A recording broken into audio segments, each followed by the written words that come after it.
नवीन बाबूर single engine तेणु सी कहले द्विचकिया neo Mohan माझींकर double engine तेणु मोजींकर 2टा चक्का मोहन माझींकर 2टा चक्का हो गला 4 चकिया तापर गला उद्देश्य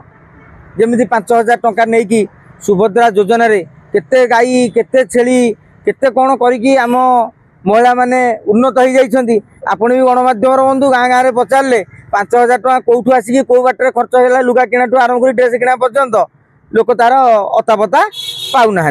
ठीक से यही गाड़ी आसो एसएचजी ग्रुप ना आसो एसएचजी महिला ना आसो गोटा महिला ना आसो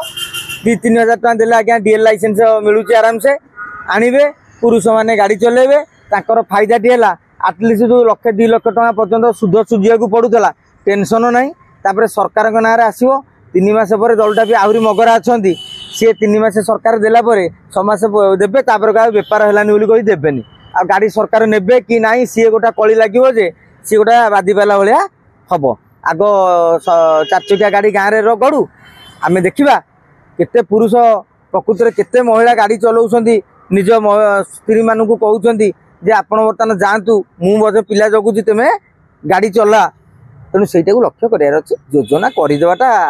बड़ कथा नुहे किंतु सफलतार हार केते हम आप देखिए आप गोटे उदाहरण दे दूची मुद्रा लोन बोली गोटे कथा बाहर समझ जानी सबू बैंक रु हिसाब करदे जी मुद्रा लोन जाशार जनसंख्या से नुहे आप हिसाब कर देखूँ गत 10 वर्ष भितर मुद्रा लोन कथा कहीं आप गोटे बाइक किनले लिखिले मुद्रा लोन आप गोटे कार किनले लिखिदे मुद्रा लोन तेणु से आराम से पकई चलिए आदे बेसी उत्साहित होती जो मैंने जालिया प्रकृतिर लोक जानी सी बर्तमान लगी पड़े जे केमी डीएल टी आने बर्तमान उद्यम आप देखूँ किसी दिन भितर डीएल रे महिला संख्या गाँव रु अप्लाई संख्या बढ़ी